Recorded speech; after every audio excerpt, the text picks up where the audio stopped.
Hello everyone, welcome Science Part 2, Lesson number 8, Cell Biology and Biotechnology.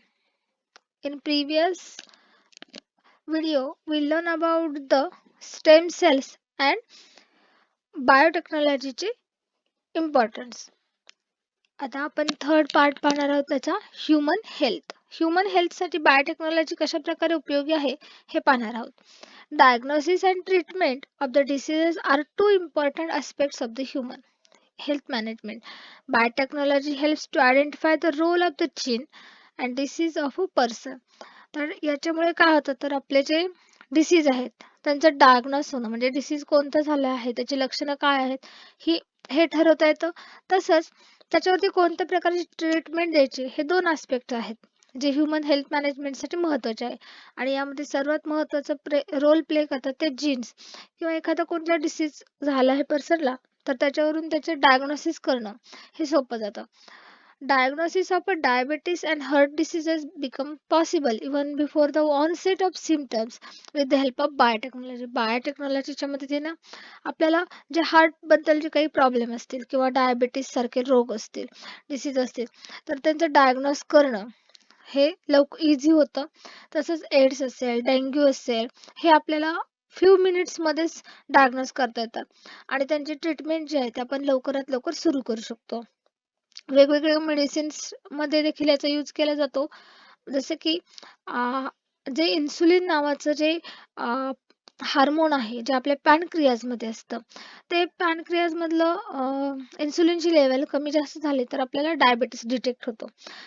Insulin was being collected from the pancreas of horses. However, nowadays, due to biotechnology, insulin can be prepared with the help of bacteria.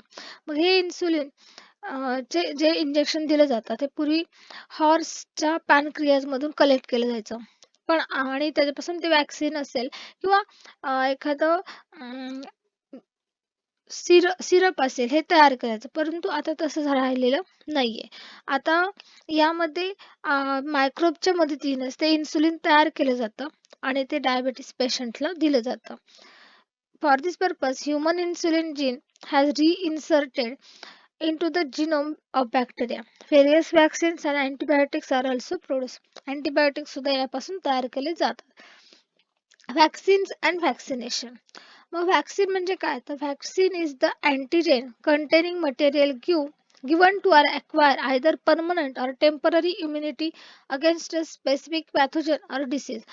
एखादा disease झाला असेल किंवा एखादा disease असेल specific pathogen असेल ह्याच्या विरुद्ध लढण्यासाठी आपल्यामध्ये जी इम्युन पॉवर आहे प्रतिकार शक्ती आहे ती टेम्पररी वाढवणं किंवा परमनंटली ती तयार करणं हे ज्या औषधाने तयार होतं त्याला वॅक्सिन असं बोलतो.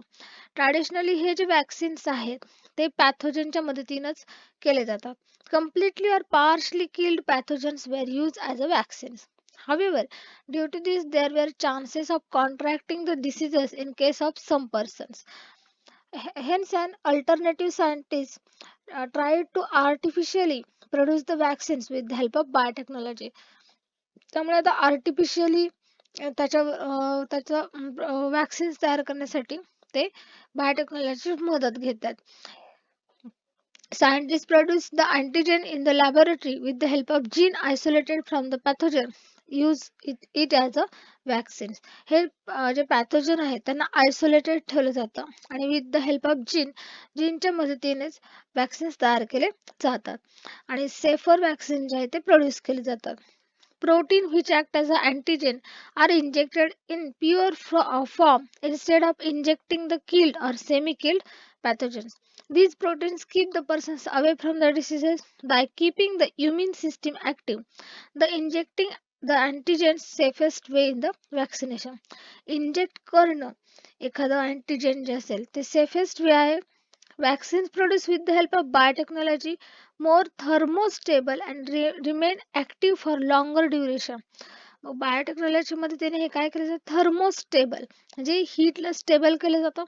हीट इन्क्रीज पण केली जात नाही किंवा त्याची हीट डिक्रीज पण केली जाते आहे त्या सिच्युएशनला स्टेबल ठेवलं जातं. तसंच त्यांना ऍक्टिव्ह ठेवलं जातं खूप काळासाठी. वॅक्सिनचं पोलिओ असेल किंवा हेपॅटायटिसचं वॅक्सिनेशन असतो त्यात. एडिबल वॅक्सिन्स तुम्हाला पोटॅटोज दिसतात. आता हे जे पोटॅटोज आहेत हे काय आहेत तर हे work on production of edible vaccine is in progress and presently potatoes are being produce with the help of biotechnology. अशा प्रकारचे पोटॅटोज तयार केलेले आहेत जे एडिबल वॅक्सिन्स आहेत. these potatoes are called as transgenic potatoes.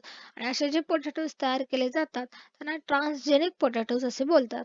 हे पोटॅटोज जे आहेत ते फिब्रियो कॉलेराय या बॅक्टेरियाच्या अगेन्स्ट वर्क करतात. किंवा जे रॉ पोटॅटोज जर आपण ते खाल्ले तर आपली इम्युन पॉवर वाढते कॉलरा सारख्या डिसीज पासून, जे ई कॉलाय नावाच्या पॅथोजन पासून किंवा फिब्रियो कॉलराय याच्यापासून होतात. ट्रीटमेंट, आता हे biotechnology is useful for production of hormones like insulin, somatotropin, blood clotting factors, रक्त गोठवणे असेल किंवा इन्सुलिन निर्मिती असेल यासारख्या वेगवेगळ्या मेडिसिनल प्रोडक्ट्ससाठी किंवा हार्मोन प्रोडक्ट्ससाठी याचा यूज केला जातो.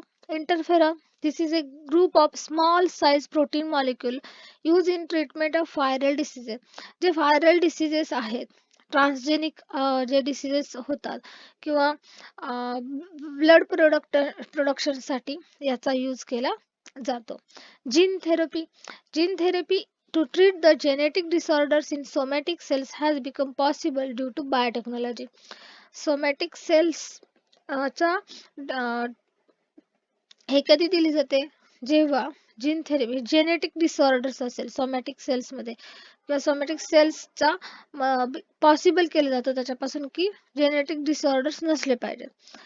PKT arises due to genetic changes in hepatocytes, liver cells. It has become possible to treat it with the gene therapy. ज्या जीन थेरपीसाठी ज्या जेनेटिक चेंज करायला पाहिजेत, लिव्हर सेल्स असतील किंवा अदर असतील तर तयार केले जातात आणि याच मेथडला आपण सोमॅटिक जीन थेरपी असे देखील बोलतो. All the cells except sperms and ova in the body are called somatic cells. Cloning, cloning production of replica, duplicate तयार करणे त्याला रिप्लिका असं बोलतो. कोणत्याही सेलचं असेल, ऑर्गनचं असेल किंवा एंटायर ऑर्गनिझमचं असेल त्याला आपण क्लोनिंग असं बोलतो. फर्स्ट पार्ट आहे त्यातला reproductive cloning. A clone can be produce by fusion of nucleus of somatic cell with enucleated ovum of anybody. There is no need of sperm to produce new organism. स्पर्मची गरज लागत नाही new organism प्रोडक्शनसाठी. तसंच आहे second part आहे त्याचा therapeutic cloning. Stem cells can be derive from the cell in the laboratory by the union of somatic cells nucleus with the enucleated egg cells, whereas the diseases can be treated with the help of stem cells. आपण stem cells पाहिलाच आहे. Stem cells पासून आपण वेगवेगळ्या डिसीजेसला treat करू शकतो. Similar to cells, genes can also be cloned and million of copies of same gene can be produced. आपण जसं की सेल्स असेल तसंच प्रमाणे जीन्स देखील याच्यापासून क्लोन करू शकतो, रेप्लिका करू शकतो त्याचा आणि मिलियन्स ऑफ कॉपीज आपण प्रोड्यूस करू शकतो. Those can be used for gene therapy and other purposes. Controlling the inheritance of hereditary diseases, continuation of generation, enhancing the specific tendency may become possible due to cloning technique. या cloning टेक्निकमुळे काय होतं तर hereditary disorders जे आहेत ते control करता येऊ शकतात किंवा जनरेशन कंटिन्युएशन आपल्याला टू बी कंटिन्यू करता येतं. इंडस्ट्रियल प्रोडक्शन और फाइट biotechnology.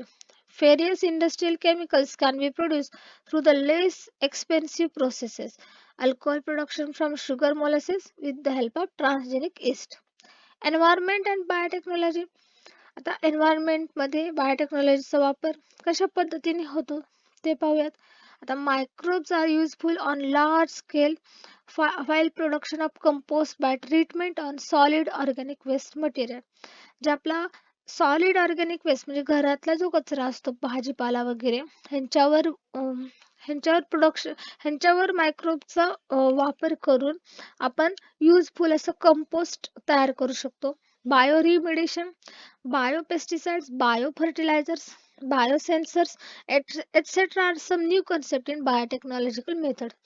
म्हणजे आपल्या ॲग्रिकल्चरल्समध्ये बायो फर्टिलायझर्स असतील, पेस्टिसाइड्स असतील, हे सगळे अवेलेबल करून देतं ज्यामुळे एन्व्हायरमेंटचं डिग्रेडेशन होतं, कमीत कमी होतं. Bioremediation means either absorption or destruction of toxic chemicals and harmful pollutants with the help of plants and microorganisms. आता बायोरिमिडिएशन मुळे काय होतं, जे की ॲब्झॉर्प्शन असेल किंवा डिस्ट्रक्शन असेल कशाचं, टॉक्झिक केमिकलचं किंवा हार्मफुल पोल्युटन्स जे आहेत त्यांचं ॲब्झॉर्प्शन केलं जातं. आणि त्यामुळे फायटोरिमिडिएशन सर्वात जास्त पॉप्युलर झालेलं आहे. The Pseudomonas bacteria are useful for cleaning the hydrocarbons and oil pollutants from the soil and water. Soil आणि वॉटर याच्यामधून हायड्रोकार्बन किंवा ऑइल पोल्युटन्ट्स जे आहेत ते पोल्युटन्ट्स काय केले जातात, क्लीन केले जातात. The fern pteris vittata can absorb the arsenic from the soil. Arsenic जे आहे सॉइल मधलं ते ॲब्झॉर्ब केलं जातं. Genetically modified variety of Indian mustard can be absorb selenium from the soil. जे पॉयझनस आहेत, आर्सेनिक असू द्या, सिलेनियम असू द्या किंवा युरॅनियम आर्सेनिकचे रेडिएशन असू द्या, सनफ्लावर असेल किंवा अदर प्लांट्स असतील, ते काय करतात तर ते सगळे पॉयझनस सगळे सॉइल्स मधले ॲब्झॉर्ब करून घेतात आणि ती सॉइल फर्टाईल करतात. The bacterium deinococcus radiodurans highly radiation resistant organism. It has been genetically modified and used to absorb the radiation from the radioactive debris. जे रेडिओ पासून जो कचरा तयार झालेला आहे तो कचरा त्याचं त्याचं मॉडिफिकेशन करणं किंवा त्याचं ऑब्झर्प्शन करणं हे महत्वाचं काम केलं जातं. ग्रासेस लाईक अल्फाल्फा, clover, rye are use for phytoremediation. वेगवेगळ्या प्रकारचे ग्रास देखील, गवत देखील यासाठी मदत करतात. फूड बायोटेक्नॉलॉजी, वेगवेगळे जे फूड्स आहेत जसे की ब्रेड असेल, चीज, वाईन, बियर, योगर्ट, विनेगर यांच्या प्रोडक्शनसाठी, तसंच हे यांच्यामुळे जे प्रोडक्ट्स तयार झालेले आहेत त्याचं लाईफ वाढवणं, लॉंगर ड्युरेशनसाठी ते चांगलं ठेवणं. नेक्स्ट पार्ट आहे आपला डीएनए फिंगरप्रिंटिंग. आता आपल्याला हे माहिती की प्रत्येक इच अँड एव्हरी पर्सनचा डीएनए युनिक असतो. मग त्यामुळे पर्सनची आयडेंटिटी ही एस्टॅब्लिश होत असते आणि त्यालाच आपण डीएनए फिंगरप्रिंटिंग असं म्हणतो. आता ही सर्वात जास्त यूज होते फॉरेन्सिक सायन्स मध्ये. Identity of criminal can establish with the help of any parts of its body found at the site of crime. क्राईमच्या ठिकाणी जर एखादा क्लू सापडला तर त्याच्यावरून तो पर्सन कोण आहे हे शोधलं जातं. Similarly identity of the father of any child can be establish. This research performed Center for the DNA Fingerprinting and Diagnostics, Hyderabad. आता इम्पॉर्टंट स्टेजेस काय आहेत in agriculture development. Green revolution. Green revolution याचा अर्थ आहे हरित क्रांती. म्हणजेच वेगवेगळ्या डेव्हलप अनडेव्हलप ऑलमोस्ट सगळ्या कंट्रीज ज्या आहेत ह्या सगळ्या कंट्रीज पॉप्युलेशन ह्या एक्सप्लोजन ऑफ पॉप्युलेशन या प्रॉब्लेम्सनी त्रस्त झालेल्या आहेत. मग त्यासाठी त्या कंट्रीज बॅडली अफेक्टेड आहेत.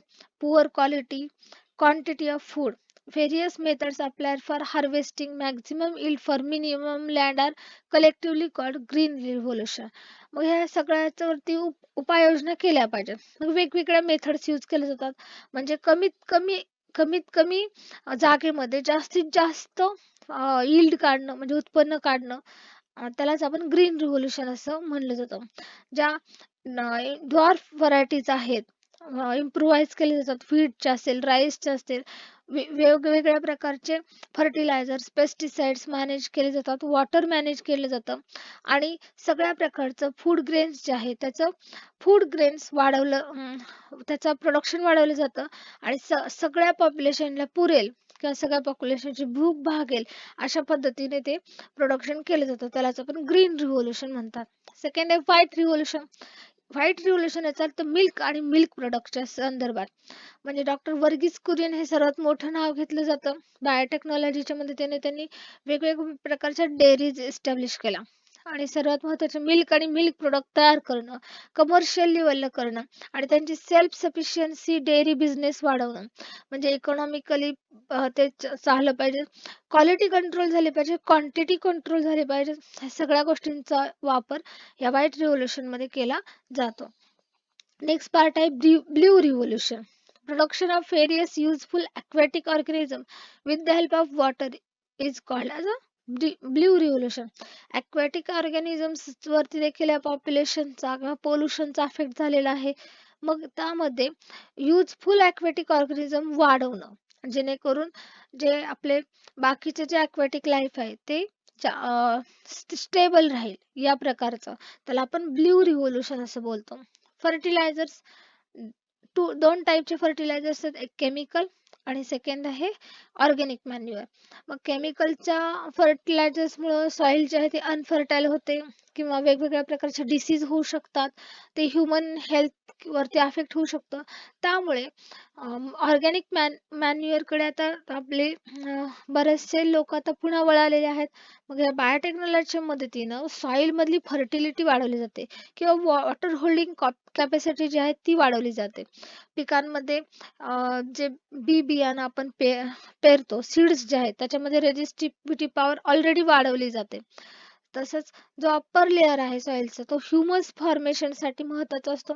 त्यामध्ये वेगवेगळे NPK नावाचे जे एलिमेंट्स आहेत ते एलिमेंट्स त्याला अवेलेबल करून देणं, अर्थवॉर्म असतील, फंगीच्या मदतीने असेल, अशा प्रकारचे फर्टिलायझर्स तयार करणं. इन्सेक्टिसाइड्स, नॅचरल इम्युनिटी जी असते प्लांटची ती वाढवणं, ज्याच्यामुळे ते कुठल्याही इन्सेक्ट्सला बळी पडणार नाहीत, त्यांच्या कंट्रोलमध्ये राहते. आणि जे फ्रॉग्स असतील किंवा इतर बर्ड्स असतील त्यांच्यावरती त्याचा परिणाम होऊन ते इन्सेक्टिसाइडचा परिणाम होऊन आपलं जे क्रॉप आहे ते व्यवस्थित राहील. ऑर्गॅनिक फार्मिंग, त्याचा सर्वात मोठा, पुन्हा लोक ऑर्गॅनिक फार्मिंग कडे वळालेले आहेत. ऑर्गॅनिक फार्मिंग याचा अर्थ जे केमिकल फर्टिलायझर्स आहेत त्याच्यावरती कम्प्लिटली बॅन करणं आणि जे लोकल पेस्टिसाइड्स असतील किंवा जे नॅचरली इन्सेक्टिसाइड्स होत असतील, फर्टिलाइज करत असतील सॉइल, ह्या सगळ्या गोष्टींचा वापर जास्तीत जास्त वाढवणे. ॲपिकल्चर याचा अर्थ हनीबी, म्हणजे हनी कलेक्ट करणं. तर तुम्ही वेगवेगळ्या प्रकारचे बी हाईव्ह पाहिले असतील, तर सर्वात बेस्ट मेथड जे असते की त्या हाईव्हला म्हणजे त्याच्या मधमाशा असतात त्यांना हकलून देणं आणि तिथं ते जाळ लावणं आणि त्याच्यापासून मग ते हाईव्ह मधनं ते जो हनी असेल ते कलेक्ट करणं, सर्वात वर्स मेथड आहे. परंतु ॲपिकल्चर म्हणजे ह्यांची शेती केली जाते, लागवड केली जाते, आर्टिफिशियल बॉक्सेस तयार केले जातात, त्यात त्या हनी बीजचं पालन पोषण केलं जातं आणि त्याच्यापासून मध गोळा केला जातो आणि त्यांचं प्रोडक्शन वाढवणं हे ॲपिकल्चर मध्ये येतं आणि हे बायोटेक्नॉलॉजीच्या मदतीने सहजपणे करता येतं. कल्टिवेशन ऑफ मेडिसिनल प्लांट्स, जे आपल्या आयुर्वेदामध्ये लिहिलेले आहेत, वेगवेगळ्या प्रकारचे डिसीज क्युअर करण्यासाठी जे जे प्लांट्स आपल्याकडे दिलेले आहेत, अशा प्लांट्सची शेती करणं आणि त्याच्यासाठी ह्या बायोटेक्नॉलॉजी मदत केली जाते. आणि किंवा फॉरेस्ट एरियाचं डिप्लेशन असेल किंवा मेडिसिनल प्लांट्सची कमतरता असेल तर ही कमतरता भरून काढण्यासाठी देखील याचा वापर केला जातो. फ्रूट प्रोसेसिंग, वेगवेगळ्या प्रकारचे जे फ्रुट्स आहेत त्याचे आपण जॅम्स, चॉकलेट, जेली, ज्युसेस हे पाहत असतो. मग हे प्रोडक्शन तयार करणं, आता हे फ्रूट कसे पेरिशेबल आहे म्हणजे लवकर खराब होणारं प्रोडक्ट आहे, मग ते वर्षभर तरी आपल्याला वापरता यावं त्यासाठी वेगवेगळ्या प्रोसेस केले जातात. कोल्ड स्टोरेज केलं जातं, ड्राय केले जातात, सॉल्ट केले जातात, टाईट पॅक केले जातात, त्याचा मुरब्बा वगैरे तयार केला जातो, इव्हॅपोरेट केले जातात. ह्या सगळ्या प्रोसेस करण्यासाठी देखील आपण बायोटेक्नॉलॉजीची मदत करत असतो. अशा प्रकारे आपला बायोटेक्नॉलॉजी हा लेसन संपलेला आहे. ओके.